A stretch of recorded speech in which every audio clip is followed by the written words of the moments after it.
I thought I was going to got ready, but not ready. Yeah, everything's the same.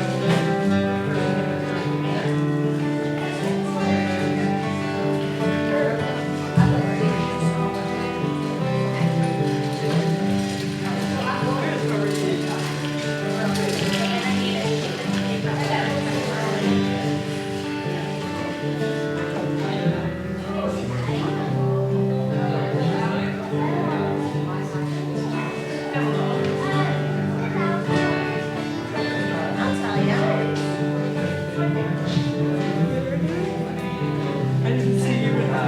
Oh, I got Jim. Hi, Jimmy. Who's this?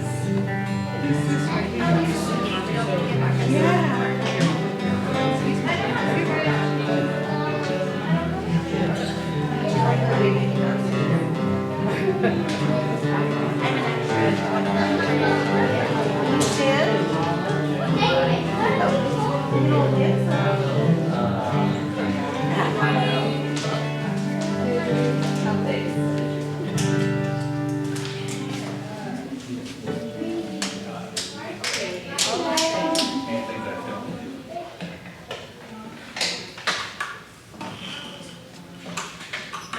Come get ready.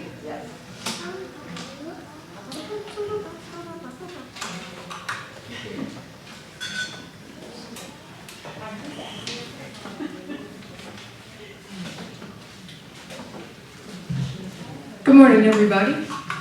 Welcome to the Unitarian Universalist Church of the Brazos Valley. My name is Reverend Kiya Heartwood. My pronouns are she, her, and they. And we are going to start the service with Meg Barnhouse doing one of her original compositions called All Will Be Well. Do you want to tell them about it while I find my pick? Sure. This is a song I wrote a long time ago when I was having an argument with an ancient Christian mystic named Julian of Norwich. And what she's most famous for saying is, all will be well, and all will be well, and all manner of things will be well. So we had an argument, and I wrote a song about it.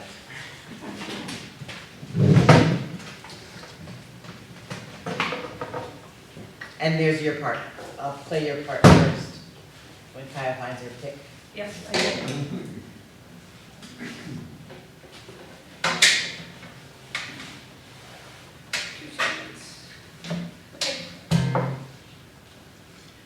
So it starts out by just saying, all will be well, all will be well, all manner of things will be well. You want to try it? You don't have to, but your mission, should you choose to accept it, is sing that.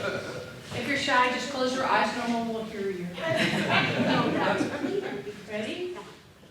All will be well, all will be well, all manner of things will be well.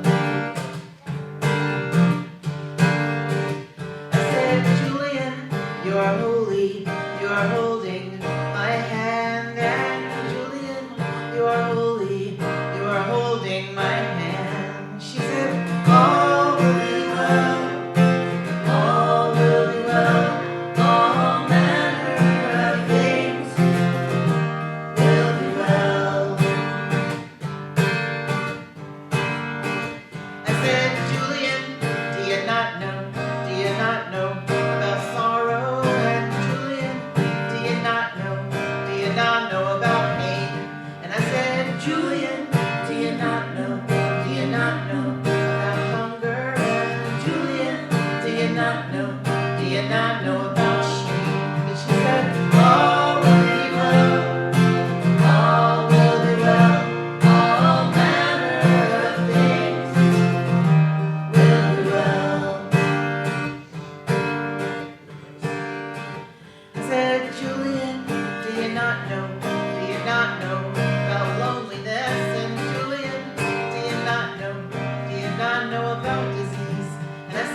To my knees, she said, all will be well.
baby girl, do you not know about friends?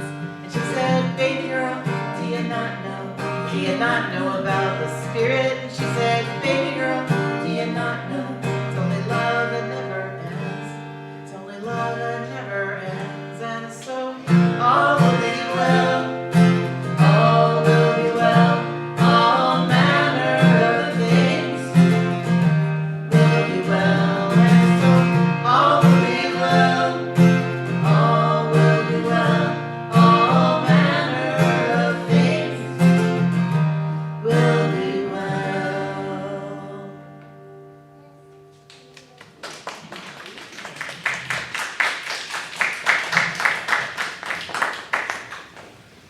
Good morning. Welcome to the Unitarian Universalist Church of the Brazos Valley, or UUCBV, or Brazos UU for short. My name is Joyce Langenegger, and I'm serving as your worship assistant this morning. We are a welcoming congregation, which means we celebrate and welcome all people of diverse sexual orientations and gender identities. We also strive to welcome people across diversities of race, age, ability, immigration status, and belief. We are also a congregation working for reproductive justice.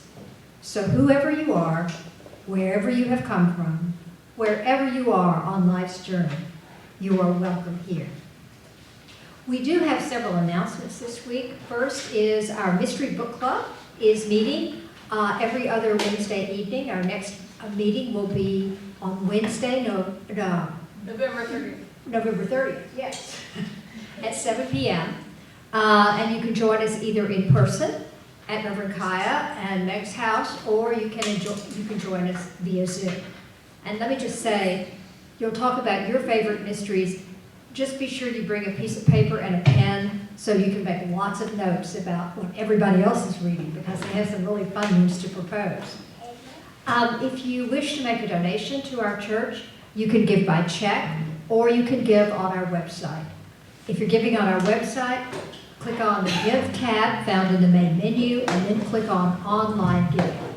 You'll find several options, including Pay Your Pledge for those paying their pledges for 2022-2023, and the RE Matching Grant.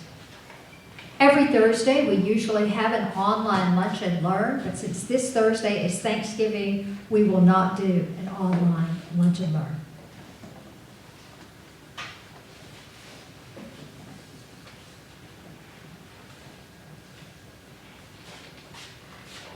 Our call to worship this morning comes from the Old Testament, the Hebrew Bible, in Psalms 118, verse 24. This is the day that the Lord has made. Let us rejoice and be glad in it.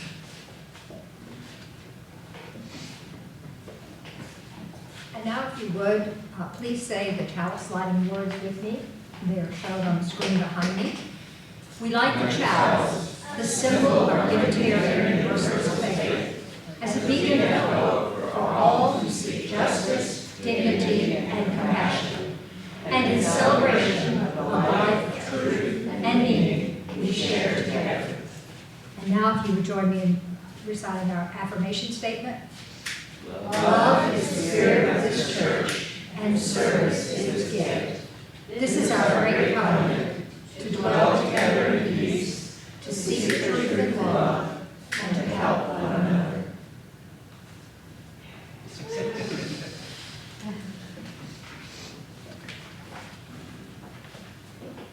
Good morning. Good morning. Before we get started today, there is one RE announcement. This afternoon at 4 p.m., the Pride Community Center is having a meeting for parents of LGBTQ plus kiddos or allies, and it's also a play date.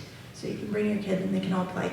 They're looking to start a chapter of PFLAG in Bryan College Station. The closest one to us is in Brenham, so it's kind of far to drive.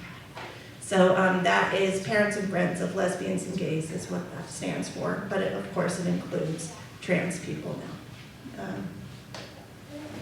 All right, so today, do you ever just wake up and you're a little grumpy? Anybody? Say it literally. You woke up on the wrong side of the bed, literally. Woo.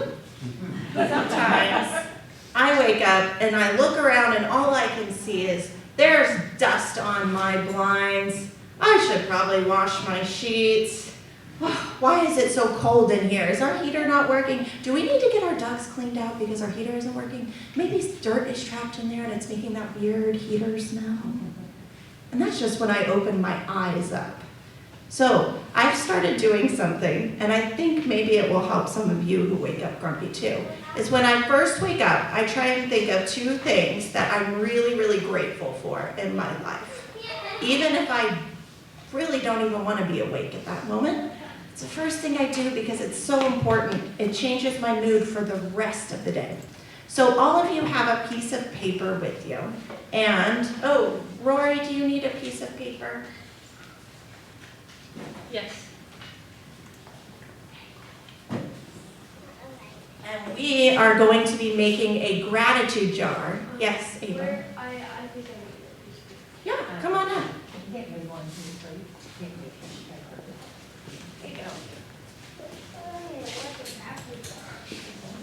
What's a gratitude jar? So our gratitude jar is a jar, any jar. This one used to hold spaghetti sauce, I'm pretty sure. But now it has a much greater purpose.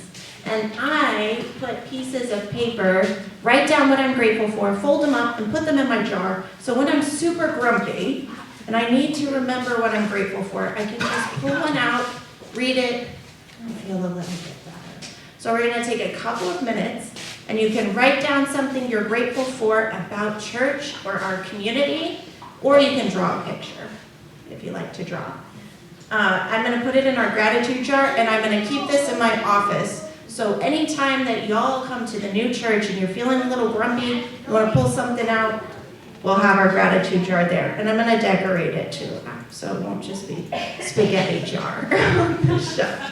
All right, so take a couple of minutes and write down something that you're grateful for.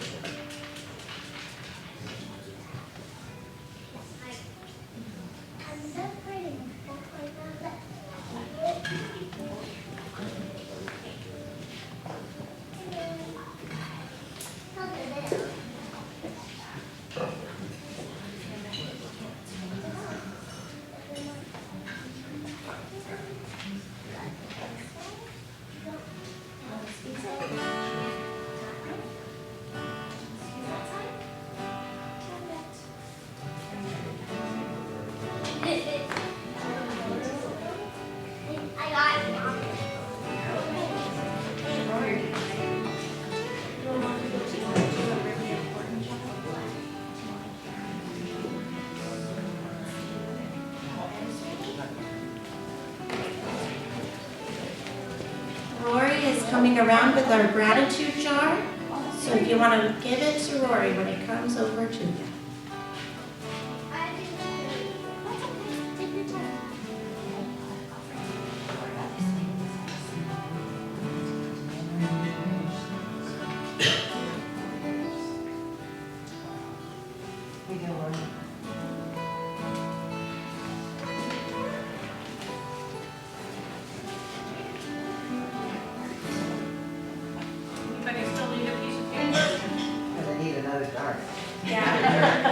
I almost brought our giant pickle jar, and I should have. We'll get a bigger jar.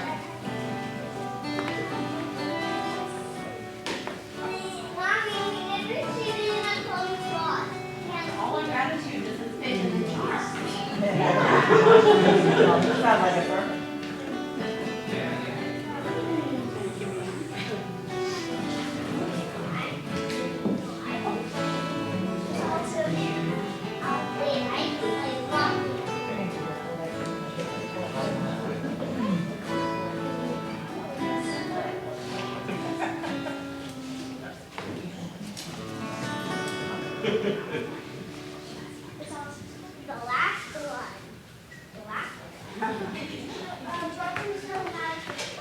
That's okay. Yeah, she could have died. All right, so when our new church opens, make sure you come to my office and say hello, and you can pull out one of our wonderful gratitude sayings in here. All right, now all of the kiddos, if you want to join me at the back so we can go to RE, and the rest of you, will you sing us out, please, to this little everybody?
Our reading today comes from Marcel Proust. Let us be grateful to people who make us happy. They are the charming gardeners who make our souls blossom.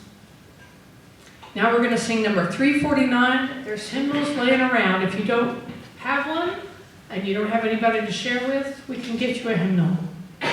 You need a hymnal? You got the words up here. John is on it. Okay. We're singing number 349, We Gather Together. We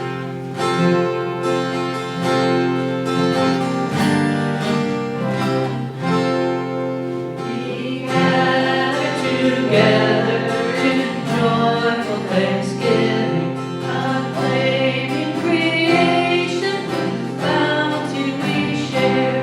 Both sorrow and gladness we find now in our journey.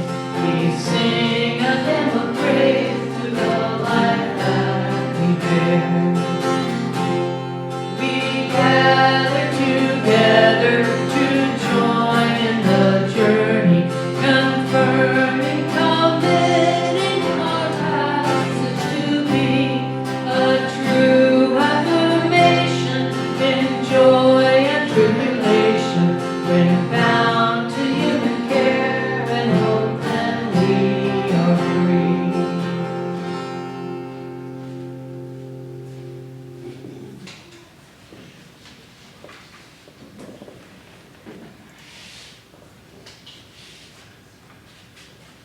This is a time in our service where we share our joys and sorrows. We have candles up here, and we finally got the chalice lit. So if you have a joy or a concern you would like to share with the community, now is your chance. We have 2 mics. Please come up and let us know. Anybody have anything they'd like to share?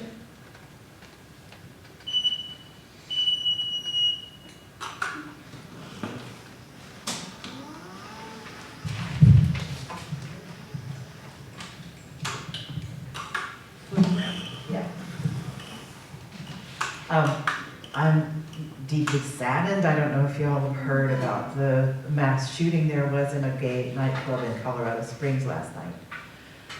Somebody went in with a gun and just wanted to kill a bunch of gay people. And so 5 people are dead and 18 people are wounded, and my heart is full of sorrow for Colorado Springs and for those people and their families, and for somebody who would be harboring so much hate that would seem like the thing to do.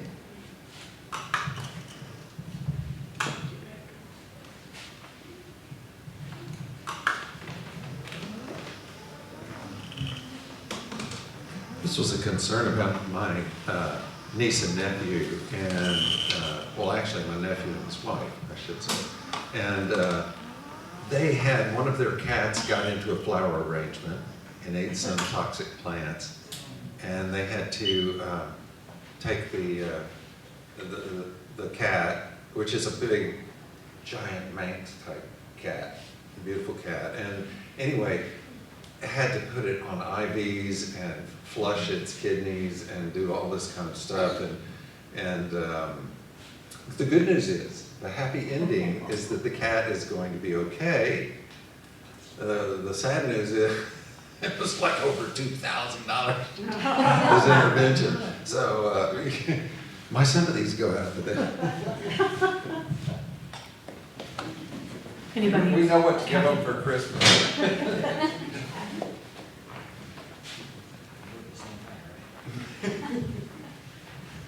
We were planning to go to my daughter-in-law and son's house for Thanksgiving, and I got the call this morning that my daughter-in-law has COVID. So our daughter and her younger son are coming for Thanksgiving here. So now we have to go clean the house. That's definitely a light a candle one. All right. I just want to light a candle for the joy of color. Not only do we have beautiful fall leaves, but we got some paint to paint some of our gray walls in our gray house.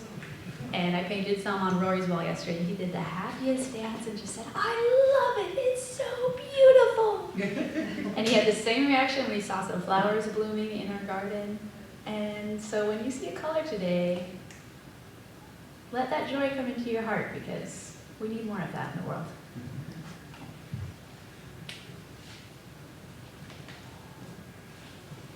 Anybody else? May we remember those who have spoken and those who have been named and those we hold in silence in our hearts. If y'all would bow your heads if you choose to, we have a prayer.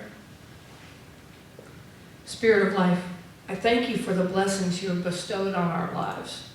You have provided us with more than we could ever have imagined. You have surrounded us with people who always look out for us. You have given us family and friends who bless us every day with kind words and actions. May we be ever more mindful and more grateful. Amen. Ashe. Blessed be. And now we're going to sing number 34, which is Though I May Speak with Bravest Fire.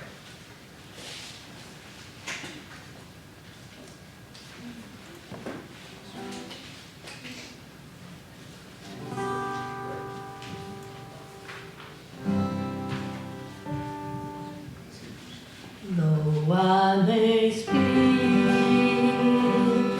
with bravest fire and have a gift to all inspire and have not love,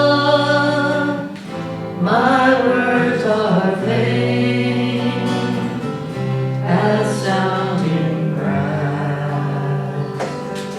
and hopeless gain. Though I may give all I possess and striving so my love profess,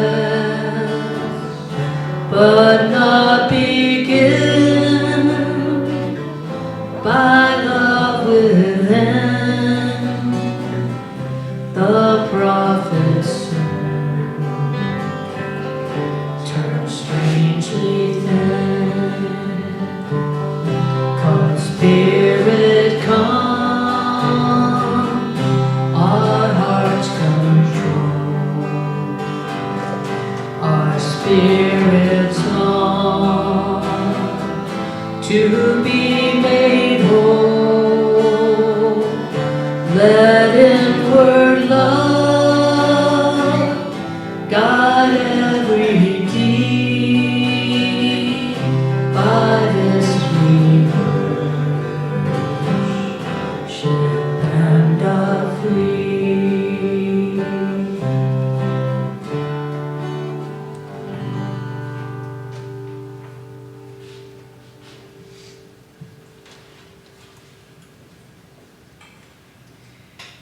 So not this weekend, but last weekend, I was in a Zoom class with many, many UUs from all over Texas and some from very far away, that was taught by the woman named Paula Cole, who wrote the 8th Principle. She was one of the authors of the 8th Principle. So it was an anti-racism class. And one of the things they did in the class was they spent about 4 hours going over a book called The Indigenous History of the United States. Well, y'all can imagine that it was not a very uplifting story. It's a story of genocide. It's a story of stealing. It's a story of privilege. It's a story of anti-racism. But y'all, I want to tell you a story today that also part of that story that wasn't in the book. The book just kind of covers all the terrible things that the dominant culture was doing. But you know what's always true is that there's always somebody working against that. Y'all think of the reputation that we have in Bryan College Station, out in the world. What kind of place is this? Is that true?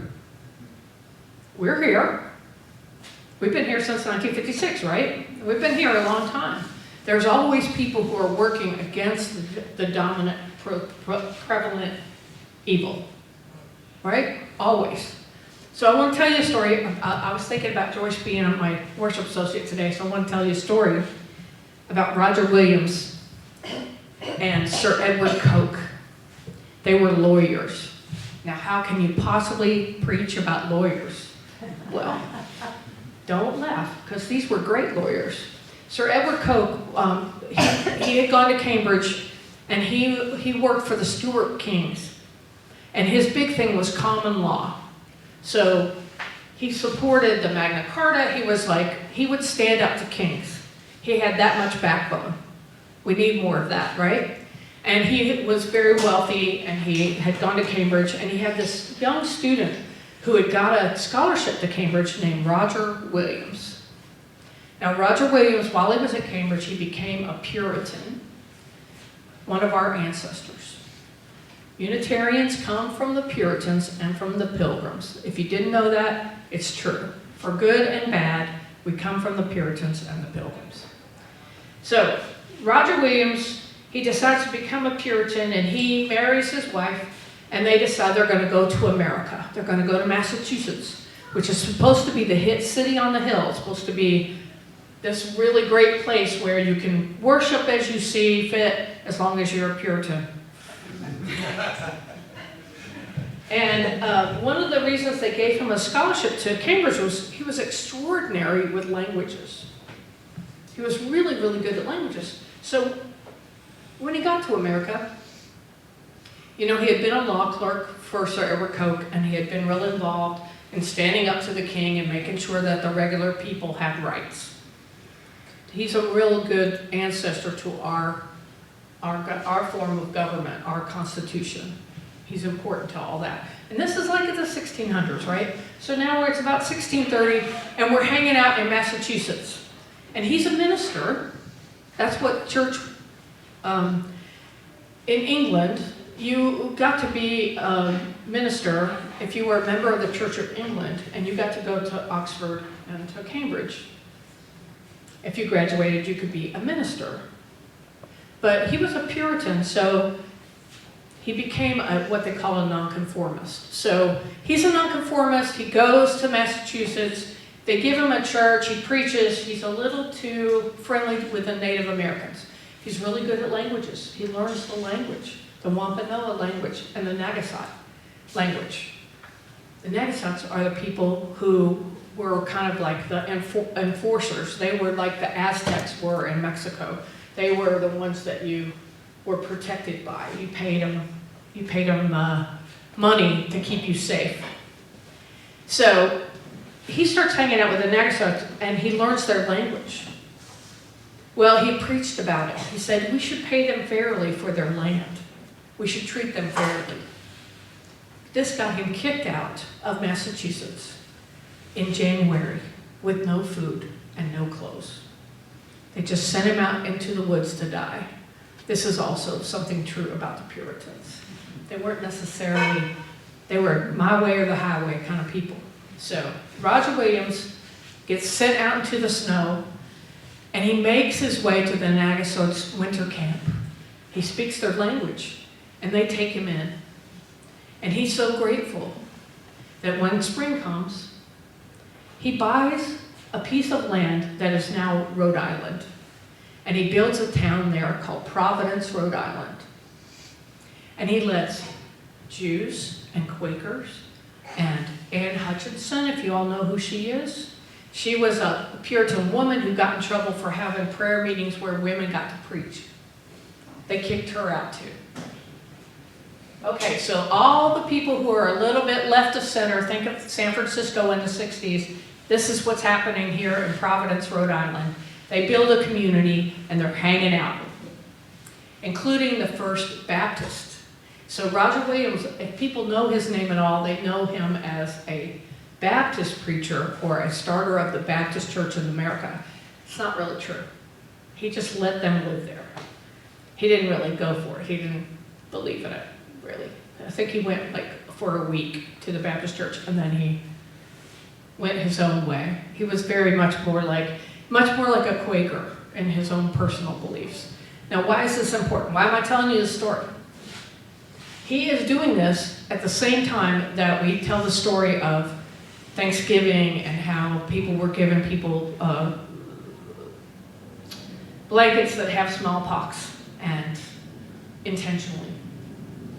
You know, the way that the Puritans and the Pilgrims, the way the Pilgrims found Plymouth was the town that they settled on and built their houses on had been a native community that had been wiped out by smallpox. The Pilgrims thought God made it that way for them. This is a complicated period of time, is it not? Texas is a complicated place to live too. You know, out in the world, our reputation is not so pristine. But we know we're doing the work, and I want to encourage you to do that. Now today I wasn't going to preach about this at all, but I think it's a good story because it's about our habits of attention. What are we paying attention to? What are we grateful for? Just the idea of writing down 3 things that you're grateful for every day, that can change your health, that can change your whole entire life. And we are also a congregation, and a congregation, I was taught, is like a person. It has a personality, it's got its own culture. And I want to ask you all, do you think gratitude should be in our culture? Do you think that would be a good thing for us to be known for? Because I kind of think so. I don't always do it, and I want to. I want to thank the guys for playing today. They don't have to do that, y'all. They listen to, I make them recordings, and they listen to them, and they figure out all the chords and stuff. That takes a lot of time. Nobody's paying them to do that. We should be grateful, right? We are grateful. Thank you. Appreciate you. John does a great job of doing the tech. He's working on it all the time. We made a change in the script this morning and he had it fixed up there first thing. You know, so what happens if you actually, they've done studies on this, if you actually are grateful and you thank people out loud, specifically for what they do and not just in general. You can also start paying more attention to the things that are going right in your life as opposed to what's going wrong. I mean, we're kind of hardwired from, you know, history, thousands and thousands of years, to pay more attention to the stuff that's scary and coming at us. You know, the lions in the field, as opposed to, oh, what a nice apple that I just found and ate. Right? We don't pay as much attention to the apple. What if we did? What happens is, your blood pressure goes down, your life gets better, you're happier. It's true. They've done studies and studies. It's not just pop culture. Yes, it's in psychology today, but it's also in the clinics. This is important. So just being friendly and being a little bit more grateful, how can we do that? So how do you do it, Kai, besides writing a gratitude journal? Like everybody buys them, but they never fill them out. It's hard, right? It's good to maybe do what Allison says and just wake up and think it, a couple of thoughts. But there's something about writing that changes your brain. There's something about actually doing something physical that adds another dimension to this and would make your life even better. So how can we do it in our church culture other than I just bring it up in the sermon and you all think about it a little bit, maybe think about it in your family. In Montessori, they notice the things that the kids do right, and they go, "Oh, that was so good what you just did." That's the same thing. We're just big kids, right? People respond to being appreciated for what they do, and not just complained about for what they don't do. I know this is true for ministers. I know it's true for RE directors. I know it's true for everybody. So could we make a decision, a conscious decision as a congregation while we're working on our virtual church and waiting for our physical church to happen? We are building the virtual church. So can this become part of our culture, that we are very grateful? One of the things I love about indigenous culture is you thank everybody for everything all the time. All the time. If you've ever been to a powwow, anybody ever been to a powwow? And they had a blanket dance? Maybe 5, and they give away blankets, and they give away to every single person who helped put on the powwow, and every single person who did everything. They're grateful all the time. What happens is, if you do that in your day-to-day, your life will get so much better, because you're noticing the good things, so your belly stays calm. There's that nice feeling in your belly, that warm kind of feeling like, hey, things are pretty good. That's good. That's good. It's a much better way to deal. It makes you more resilient, which is a good word. I'd like to see part of our culture as a congregation, that we are resilient, we are kind, we notice things. So I'll just leave you with a small meditation. So close your eyes, if you will. I want you to concentrate on your senses. So what are you grateful for in your breath? Just breathe in and out. Thank yourself for breathing. Something we don't do. Thank yourself for breathing. Now listen, use your ears and see what you can hear. Find something that you can hear that you're grateful for. Me, it's the voices of the children.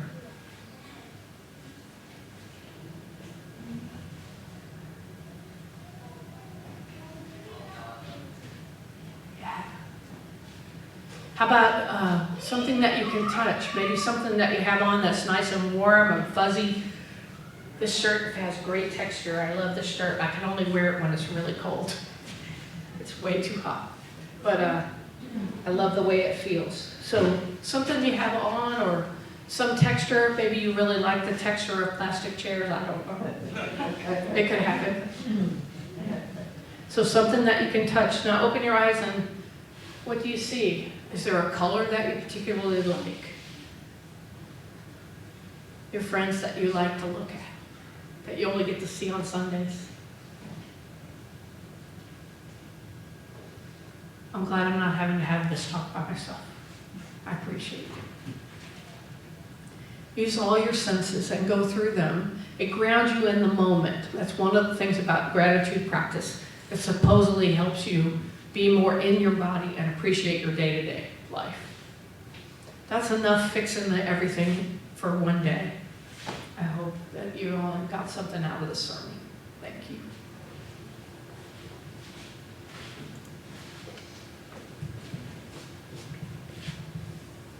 Now let an offering be taken to sustain and strengthen this place, which is sacred to so many of us. A community of memory and of hope, for we are now keepers of the dream. This church shares the proceeds of the offering plate donation every week to support important nonprofit organizations with which we work. This month, we are proud to support Mobile Food Pantry. The Brazos Valley Food Bank began the Mobile Food Pantry program in 2008 with the goal of bringing fresh, frozen, and non-perishable food directly to food deserts, communities with inadequate access to nutritious food, needed to maintain a healthy diet. Please be as generous as you can. Y'all, I'm hoping that you will help me. Usually we have an anthem during the offering. People are taking up the offering. Today we're going to sing "I Know This Rose Will Open," which was written by a minister who's still walking around. Her name is Mary Gregolia, and she wrote this song.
We give thanks for these gifts we have given for those we receive and for each other.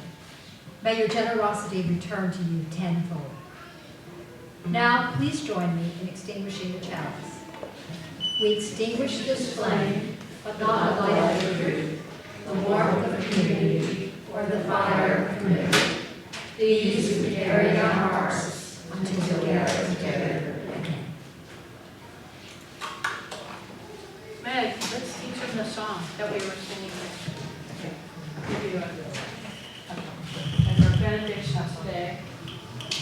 I often sing the benediction, and I learned that from Meg.